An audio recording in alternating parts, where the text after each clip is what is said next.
ఆలస్యంగా వచ్చినని ఫీల్ అవుతున్నట్టున్నారు. ఇటు మరీ ఎడుమ కట్టేడు. నిశ్చితార్థం నేను రాకపోతే నువ్వు ఇలా ఎడుతావు నా సీనియర్తో ముందే చెప్పాను సినా. అదేం చేయడం తెలుసా, విశాఖ టికెట్ తీసి గోదావరి ఎక్కించాడు నన్ను. గుడి దాకా బాగానే వచ్చాను, అక్కడ టీసీ గడు పీగట్టు బయటికి గంటేహాడు. ఒరే మా బేబీ నిశ్చితార్థం రా అని చెప్తున్నా ఎండేసి అన్నాడు. ఏదో ఓట నువ్వుని అంత వివరంగా చెప్తున్న తర్వాత కూడా అలా చూస్తామంటే ఎదిగామా పిన్నే.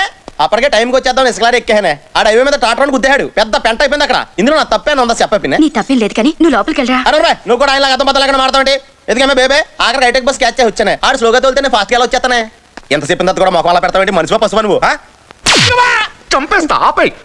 ఇదేంటి నిశ్చితార్థం రాకపోతే కొట్టేస్తారా? ఎక్కడ ఉందా ఇది? మాట్లాడంటే నిశ్చితార్థం ఆగిపోయింది చాలా. ఇటు పైకి ఎదవలాగా అంటారు కానీ సెంటిమెంట్స్ ఎక్కువ. ఎంత పని చేసి వచ్చినానా నేను రాలేదని నిశ్చితార్థం ఆపేసేవా? ఎంత అభిమానం ఉంటే మాత్రం ఒక క్వార్టర్ రాలేదని పోలింగ్ పోస్ట్ పోన్ చేసుకుంటావా? మూర్ఖత్వం కాకపోతే ఈ మధ్య నువ్వు చాలా దైత్యంగా బిహేవ్ చేస్తావు. టాకో